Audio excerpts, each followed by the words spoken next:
Bismillahirrahmanirrahim. Assalamualaikum warahmatullahi wabarakatuh. Hari ini kita akan masuk ke materi tentang koloid.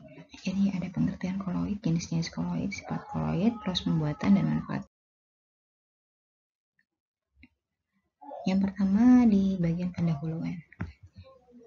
Jadi gambar di atas ada berupa bahan makanan burger yang di dalamnya biasa diberi bumbu mayones. Ternyata mayones ini merupakan salah satu contoh dari koloid. Yang bahan dasarnya adalah minyak dan telur. Jadi campuran antara dua zat atau lebih biasanya disebut koloid. Nah, bagaimana sistem koloid itu? Dulu antara larutan, koloid, dan suspensi. Jadi larutan merupakan campuran homogen dari dua zat atau lebih yang molekulnya terlarut sempurna. Ini contoh larutan. Jadi fase zat terlarut dengan pelarutnya itu homogen, sama. Tidak bisa kita bedakan secara kasat mata. Sedangkan koloid, ini koloid pertengahan antara larutan dan suspensi. Suspensi itu campuran heterogen yang tidak memiliki susunan secara keseluruhan. Jadi masih bisa terlihat zat terlarut dan pelarutnya. Nah, kita lihat tabel perbedaannya. Untuk larutan dia dispersi molekular, koloid dispersi koloid, dan suspensi dispersi karsar. Larutan itu bersifat homogen, suspensi heterogen, sedangkan koloid itu homogen secara makroskopis tapi heterogen secara mikroskopis. Ukuran partikel untuk untuk larutan kurang dari 1 nanometer, sedangkan koloid 1 sampai 100 nanometer. Untuk suspensi itu sendiri di atas 100 nanometer. Jadi larutan satu fase, koloid dan suspensi dua fase. Larutan stabil, koloid umumnya stabil, suspensi tidak stabil. Larutan tidak bisa disaring karena tadi dia homogen. Tidak bisa kita bedakan antara zat terlarut dengan zat pelarutnya. Koloid bisa disaring dengan menggunakan penyaring ultra, sedangkan suspensi itu sendiri bisa disaring. Contoh dari larutan adalah larutan gula dalam air, contoh dari koloid campuran susu dengan air, contoh dari suspensi adalah campuran tepung terigu dengan air. Nah, sistem dispersi. Sistem dispersi ini merupakan ukuran partikel lebih besar dari larutan tapi lebih kecil dari suspensi. Sistem dispersi ini adalah sebuah pencampuran di suatu zat dengan zat yang lain pada saat ini akan dicampur akan mengalami pemerataan zat dalam zat yang lain. Jadi ada zat yang terdispersi disebut tahap dispersi dan ada tempat zat yang terdispersi tadi disebut medium pendispersi.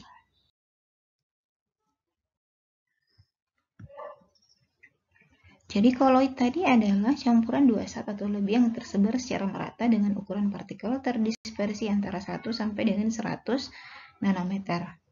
Sistem koloid itu terletak antara larutan dan suspensi.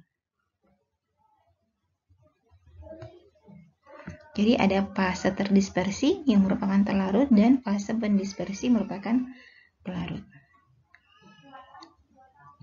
Jadi koloid merupakan campuran metastabil, artinya campuran ini seolah-olah stabil tapi akan memisah dalam waktu tertentu.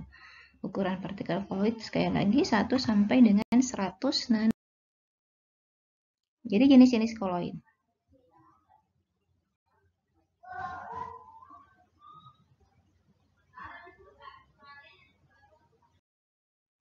Jenis-jenis koloid itu dibagi berdasarkan fase terdispersi dan fase pendispersinya dibagi menjadi 8 golongan.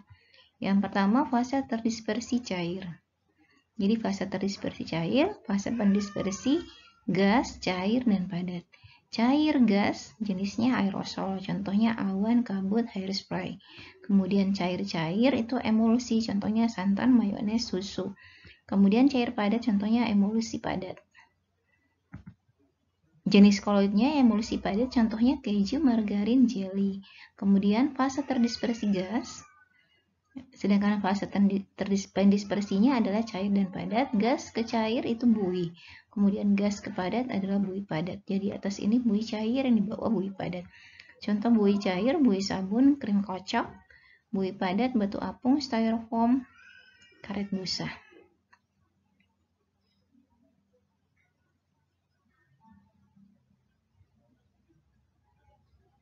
Kemudian padat ke padat, contohnya sol padat, tanah, lumpur. Kemudian padat ke gas, aerosol, contohnya debu. Padat ke cair, sol, tinta, cat, pasta gigi.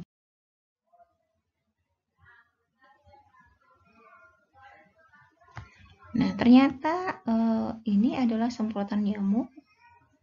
Kemudian cat semprot, ini pilox, dan parfum itu tergolong menjadi jenis aerosol. Jadi aerosol tadi merupakan jenis koloid di mana fase terdispersinya berupa zat padat dan cair, dan medium pendispersinya adalah gas. Yang kedua, sol. Sol ini fase terdispersinya adalah padat, medium pendispersinya adalah cair atau padat. Jadi ada sol padat, contohnya tinta, sol belerang, sol emas. Sol padat contohnya kaca hitam, intan hitam, panduan. Kemudian emulsi. Jadi emulsi fase terdispersinya cair, medium pendispersinya cair. Lalu apa bedanya dengan larutan? Emulsi kedua zat cair tidak saling melarutkan. Hal itu karena adanya peran zat pengemulsi. Contoh emulsi dalam susu adalah kasein, kuning telur, santan, dan mayones. Kemudian buih. Buih merupakan jenis koloid di mana fase terdispersinya berupa gas, sementara medium pendispersinya berupa zat cair. Jika medium pendispersinya berupa zat padat, maka disebut zat padat. Contoh koloid jenis buih ini adalah sabun, deterjen, karet busa, dan batu apung. Kemudian gel tadi. Nah, contohnya gel adalah agar-agar, gel sabun, gel silika. Jadi campuran antara zat padat dan zat cair.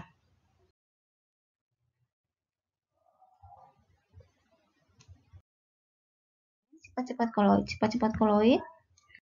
Berikut yang pertama efek Tyndall. Jadi ada percobaan Tyndall, sumber cahaya disinari pada larutan, koloid, dan suspensi.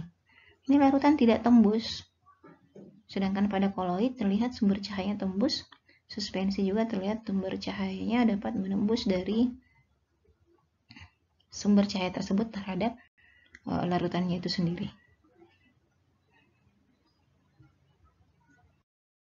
Kemudian gerak Brown, ini gerak Bond. Gerak Brown, Robert Brown berhasil mengamati gerakan partikel koloid. Pengamatan itu membuktikan bahwa partikel koloid tidak pernah berada dalam kondisi stasioner atau diam, melainkan dia bergerak dengan lintasan lurus dan arah yang tidak menentu. Jadi diamati menggunakan mikroskop ultra, ternyata gerakannya berbentuk zigzag. Nah, pergerakan ini dikatakan sebagai gerak Brown. Contohnya, pada saat kita melihat partikel debu bergerak melewati celah jendela yang terkena sinar matahari. Ya, maka jika kita perhatikan, partikel debu tersebut akan senantiasa bergerak tanpa henti dan lintasannya berbentuk lurus. Kemudian sifat selanjutnya adalah adsorpsi, penyerapan. Jadi peristiwa terserapnya ion atau senyawa lain oleh permukaan koloid.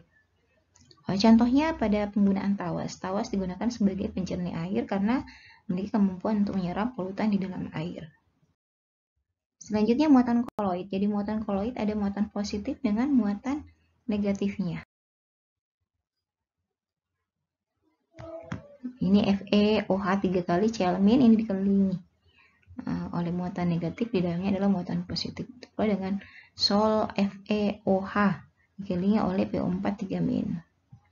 Kemudian koagulasi. Koagulasi adalah pengendapan. Jadi menggumpalnya koloid membentuk endapan. Ini disebabkan oleh pemanasan, pendinginan, pengadukan, atau penambahan asam. Contohnya pada saat kita menambahkan asam ke dalam susu, maka susu akan mengalami proses pengendapan. Kemudian koloid pelindung. Jadi koloid pelindung adalah koloid yang mampu melindungi koloid lain sehingga tidak mengalami koagulasi. Kemudian sifat-sifat koloid dialisis. Dialisis ini adalah proses pemisahan koloid dari ion-ion pengotornya. Dialisis dilakukan dengan cara mengalirkan cairan melalui cairan semi permeabel yang berfungsi sebagai penyaring. Jadi dialisis ini biasa dimanfaatkan dalam dunia kedokteran sebagai contoh dalam proses cuci darah. Kemudian elektroforesis, yaitu metode untuk memisahkan partikel koloid berdasarkan muatan arus listriknya. Jadi ini digunakan untuk mengetahui jenis muatan koloid apakah positif atau negatif. Kemudian koloid liofil dan liofob. Jadi ada koloid yang senang pada zat cair dan liofob yang tidak suka dengan cairan. Jadi koloid liofil yaitu koloid yang mampu mengabsorpsi cairan, misalnya agar-agar, sedangkan liofob yang tidak mampu mengabsorpsi cairan dengan syarat cairan tersebut harus netral atau tidak bermuatan. Kemudian cara pembuatan koloid. Yang pertama cara kondensasi. Ini kondensasi merupakan cara untuk membentuk koloid melalui proses penggumpalan partikel larutan agar menjadi partikel koloid. Nah, ini dengan cara kondensasi. Tadi larutan molekul atau ion dikondensasi sehingga membentuk koloid. Sedangkan dispersi dari suspensi atau bahan kasar ini dibentuk menjadi koloid. Kondensasi ada juga reaksi pengendapan, ada reaksi hidrolisis. Pengendapan dengan mencampurkan larutan elektrolit agar dihasilkan endapan, misalnya AgNO3 ditambah NaCl terbentuk endapan AgCl. Kemudian reaksi hidrolisis dengan mencampurkan satu zat dengan air, misalnya AlCl3 ditambah H2O maka terbentuk endapan AlOH3. Reaksi redoks, koloid juga bisa dibentuk berdasarkan reaksi redoks.